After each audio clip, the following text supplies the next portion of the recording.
সংবাদ সবাইকে স্বাগত জানাচ্ছি। আমি ফিরোজ তোহা। শুরুতে সংবাদ শিরোনাম জানিয়ে দেব এই মুহূর্তে হাতে পাওয়া সর্বশেষ গুরুত্বপূর্ণ আপডেট বাংলা সংবাদ। শুরুতেই থাকছে, গণঅভ্যুত্থানের মধ্য দিয়ে সরকারকে পরাজিত করতে না পারলে হামলা মামলার জীবন থেকে মুক্তি পাওয়া যাবে না বলে মন্তব্য করেছেন বিএনপির ভাইস চেয়ারম্যান শামসুজ্জামান দুদু। এবারে জানাবো, দেশের অর্থনৈতিক পরিস্থিতির অবনতি ঘটছে উল্লেখ করে বিএনপির মহাসচিব মির্জা ফখরুল ইসলাম আলমগীর বলছেন, আওয়ামী লীগ সরকার উন্নয়নের নামে মেগা প্রকল্প বানিয়ে মেগা দুর্নীতি করে চলেছে। দেশের অর্থনীতি দ্রুত গতিতে রসাতলে যাচ্ছে। এদিকে অর্থ আত্মসাৎ ও পাচারের অভিযোগে করা মামলায় নোবেল বিজয়ী ডক্টর মোহাম্মদ ইউনূস সহ 14 জনের বিরুদ্ধে অভিযোগ গঠন করেছেন আদালত। একই সঙ্গে সাক্ষ্য গ্রহণের জন্য আগামী 15 জুলাই দিন ধার্য করেছেন আদালত। জানিয়ে দেব, ঝিনাইদহ 4 আসনের এমপি আনোয়ারুল আজিম আনার হত্যাকাণ্ডে জড়িত সন্দেহে জেলা আওয়ামী লীগের সাধারণ সম্পাদক সাইদুল ইসলাম করিম মিন্টুকে গতকাল বিকেলে রাজধানীর ধানমন্ডির এলাকার একটি বাসা থেকে গ্রেপ্তার করেছে গোয়েন্দা পুলিশের একটি দল। জানিয়ে দেব, প্রধানমন্ত্রী শেখ হাসিনার আমন্ত্রণে চলতি মাসের শেষে ঢাকায় সফরে আসতে পারেন ভারতের প্রধানমন্ত্রী নরেন্দ্র মোদী। এবং সর্বশেষ জানাবো আন্তর্জাতিক সংবাদ, কাশ্মীরের সেনাঘাঁটিতে হামলা, এক জঙ্গি নিহত। ভারত নিয়ন্ত্রিত জম্মুর দোদার জেলার একটি অস্থায়ী সেনাঘাঁটিতে জঙ্গি হামলার ঘটনা ঘটেছে। এখনও সেখানে নিরাপত্তা বাহিনী এবং বিচ্ছিন্নতাবাদীদের মধ্যে গোলাগুলি চলছে। এতক্ষণ শিরোনাম শুনছিলেন, এবার বিস্তারিত। প্রিয় দর্শক, আপনি যদি এই চ্যানেলে নতুন হয়ে থাকেন, ভিডিওটি দেখতে দেখতে চ্যানেলটি সাবস্ক্রাইব করে আমাদের সঙ্গেই থাকুন। আর এই ভিডিও সম্পর্কে আপনি আপনার মূল্যবান মতামতটি কমেন্ট বক্সে জানিয়ে দিন। আর হ্যাঁ প্রিয় দর্শক, জানিয়ে দিন ভিডিওটি কোথা থেকে দেখছেন। ঐক্যবদ্ধ হয়ে সরকারের বিরুদ্ধে রাস্তায় নামার আহ্বান শামসুজ্জামান দুদুর। গণঅভ্যুত্থানের মধ্য দিয়ে সরকারকে পরাজিত করতে না পারলে হামলা মামলার জীবন থেকে মুক্তি পাওয়া যাবে না বলে মন্তব্য করেছেন বিএনপির ভাইস চেয়ারম্যান শামসুজ্জামান দুদু। নয়াপল্টনের দলের কেন্দ্রীয় কার্যালয় নিস্তালয় স্বেচ্ছায় রক্তদান কর্মসূচিতে প্রধান অতিথির বক্তব্যে এসব কথা বলেন তিনি। বিএনপির প্রতিষ্ঠাতা জিয়াউর রহমানের 43তম শাহাদাত বার্ষিকী উপলক্ষে অনুষ্ঠানের আয়োজন করা হয়। শামসুজ্জামান দুদু বলেন, এই সরকারের বিরুদ্ধে জাতিকে ঐক্যবদ্ধ করে রাস্তায় নেমে আসতে হবে। সাফল্য ব্যর্থতা যাই থাকুক না কেন, যতক্ষণ পর্যন্ত গণঅভ্যুত্থানের মধ্য দিয়ে এই সরকারকে পরাজিত করতে না পারা যায়, ততদিন পর্যন্ত এই কষ্টকর জীবন, কারাগারের জীবন, হামলা মামলার জীবন, এটা থেকে মুক্তি পাওয়া যাবে না। সেজন্য ঐক্যবদ্ধভাবে এই সরকারকে গণ আন্দোলনের মাধ্যমে পরাজিত করতে হবে। দুদু বলেন, বাংলাদেশ সেই দিন স্বয়ংসম্পূর্ণতা অর্জন করবে যেদিন এদেশে গণতন্ত্র প্রতিষ্ঠা করা সম্ভব হবে। মুক্তিযুদ্ধের মধ্য দিয়ে দেশে যে গণতন্ত্র, স্বাধীনতা, মানুষের অধিকার আমরা অর্জন করেছিলাম, সেটা পুনঃপ্রতিষ্ঠা করতে পারব।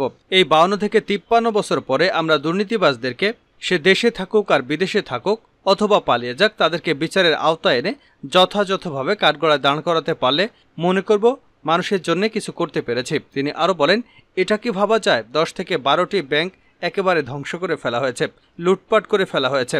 এটা ভাবা যায় না। আপনি ভারতে যান, পাকিস্তানে যান, শ্রীলঙ্কায় যান, সেই সব দেশেও এত লুটপাট হয় না। আমি অন্য কোনো দেশের দৃষ্টান্ত দিচ্ছি না। এদেশকে একটা লুটপাটের স্বর্গরাজ্যে দেশে রূপান্তরিত করেছে বর্তমান সরকার। দেশের অর্থনীতি দ্রুত গতিতে রসাতলে যাচ্ছে ফখরুল। দেশের অর্থনৈতিক পরিস্থিতির অবনতি ঘটেছে উল্লেখ করে বিএনপির মহাসচিব মির্জা ফখরুল ইসলাম আলমগীর বলেছেন, আওয়ামী লীগ সরকার উন্নয়নের নামে মেগা প্রকল্প বানিয়ে মেগা দুর্নীতি করে চলেছে। দেশের অর্থনীতি দ্রুত গতিতে রসাতলে যাচ্ছে।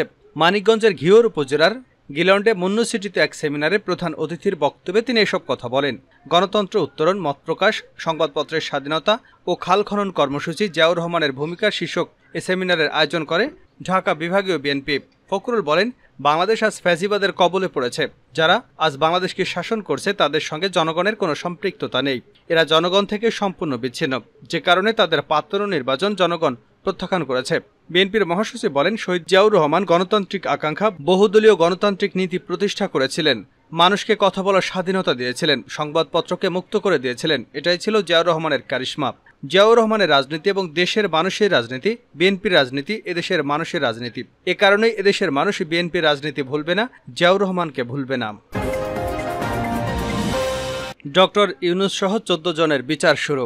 অর্থ আত্মসাৎ ও পাচারের অভিযোগে করা মামলায় নোবেল বিজয়ী ডক্টর মোহাম্মদ ইউনূস সহ 14 জনের বিরুদ্ধে অভিযোগ গঠন করেছেন আদালত। একই সঙ্গে সাক্ষ্য গ্রহণের জন্য আগামী 15 জুলাই দিন ধার্য করেছেন আদালত। বুধবার ঢাকার বিশেষ জজ আদালত 4-এর বিচারক সৈয়দ আরাফাত হোসেন আদেশ দেন।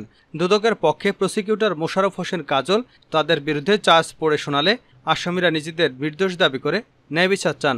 এরপর আদালত তাদের বিরুদ্ধে চার্জ গঠনের জন্য আদেশ দেন। এর আগে গত 2রা জুন 25 কোটি টাকা আত্মসাতের অভিযোগের মামলায় ডক্টর ইউনূস সহ 14 জনের বিরুদ্ধে অভিযোগ গঠন শুনানি শেষ হয়। পরে আদালত এ বিষয়ে আদেশের জন্য 12 জুন দিন ধার্য করেন। 2রা জুন আদালতে ঢুকে ইজলাসের বেঞ্চে বসেন ডক্টর ইউনূস। এরপর আদালত থেকে ডক্টর ইউনূস ছাড়া বাকি আসামিদের ডগে যেতে বলা হয়। ডক্টর ইউনূস সবার সঙ্গে লোহা দিয়ে ঘেরা কাঠগড়ায় স্বেচ্ছায় গিয়ে দাঁড়ান। সেখানে তিনি 3 মিনিট দাঁড়িয়েছিলেন। এরপর বিচারক সবাইকে কাঠগড়া থেকে বের হতে বলে ডক্টর ইউনূস কাঠগড়া থেকে বের হন। কাঠগড়া থেকে বের হয়ে ডক্টর ইউনূস বলেন, 2টো নোবেল পুরস্কার দেওয়া হয়েছিল, একটা আমার নামে আর একটা গ্রামীণ ব্যাংকের নামে। পৃথিবীর ইতিহাসে কোনো নজির নেই যে এক নোবেল বিজয়ীর বিরুদ্ধে আরেক নোবেল বিজয়ী মামলা করেছে। দুদকে হাজির হয়েছে, এটা আমাদের কপালে হয়েছে। এটা অভিশাপের একটা অংশ। এই অভিশাপ আমরা বহন করে যাচ্ছি।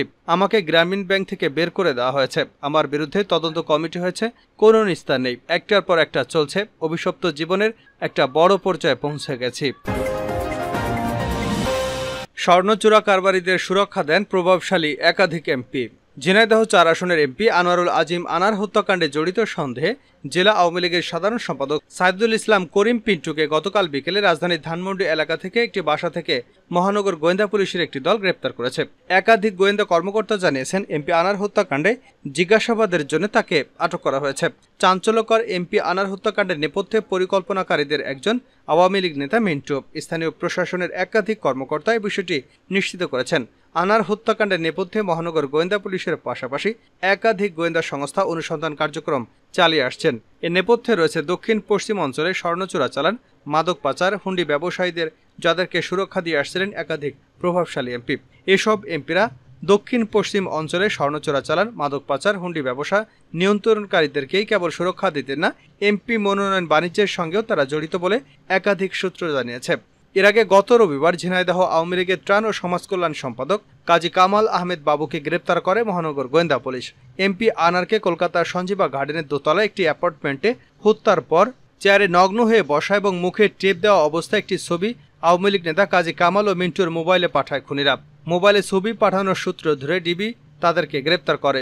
এমপি আনার ঝিনাইদহ আওয়ামী লীগের সাধারণ সম্পাদক হতে চেয়েছিলেন। এ নিয়ে তার সঙ্গে গ্রেপ্তার হওয়া মিন্টুর বিরোধ বাধে। এই নির্বাচনী এলাকার অনেকেই মনে করেন এই হত্যাকাণ্ডের নেপথ্যে পরিকল্পনাকারীদের একজন এই মিন্টু। আনার হত্যাকাণ্ডের প্রধান পরিকল্পনাকারী পলাতক আখতারুজ্জামান শাহিন জেলা আওয়ামী লীগের নেতা এবং প্রভাবশালী এমপিদের ঘনিষ্ঠজন বলে একাধিক সূত্র নিশ্চিত করেছে। প্রভাবশালী এক এমপি কন্যার বিয়েতে এমপি আনার একটি প্রাডো মডেলের গাড়িও উপহার দিয়েছিলেন। এতে ওই প্রভাবশালী এমপি আনারের উপর সন্তুষ্ট হননি। 2014 সাল থেকে এমপি আনার দক্ষিণ পশ্চিম অঞ্চলে স্বর্ণ চোরাচালান, মাদক পাচার, হুন্ডি ব্যবসা এককভাবে নিয়ন্ত্রণ করে আসছেন। এসব ব্যবসায়ী মাফিয়াদের কাছ থেকে এমপি আনার প্রতি মাসে 15 থেকে 20 কোটি টাকার মতো পেতেন।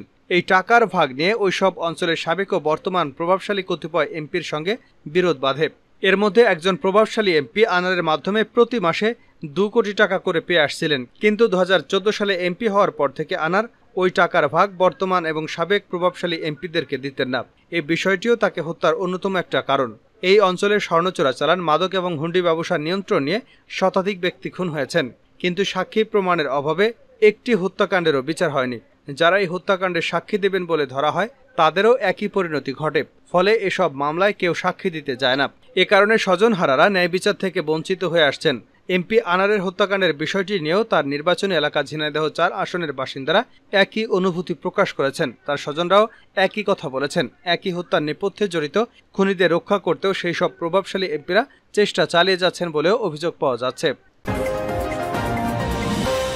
শেষ করছি আন্তর্জাতিক সংবাদ দিয়ে। কাশ্মীরের সেনাঘাঁটিতে হামলা, এক জঙ্গি নিহত।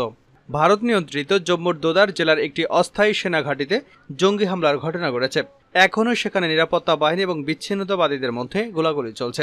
এর আগে গত রাতে কাথুয়া বিভাগে বিচ্ছিন্নতাবাদীদের হামলায় একজন নিহত এবং 2 জন আহত হন। এর কয়েক ঘন্টা পরেই সেই সেনাঘাঁটিতে হামলার ঘটনা ঘটে।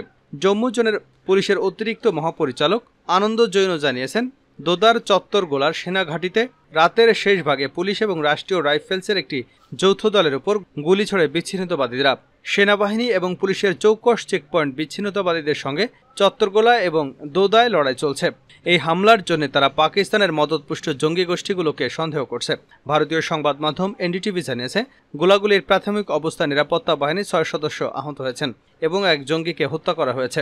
কাশ্মীর টাইগার্স নামের একটি বিচ্ছিন্নতাবাদী গোষ্ঠী নিরাপত্তা বাহিনীর উপর অতর্কিত এই হামলার দায় স্বীকার করেছে।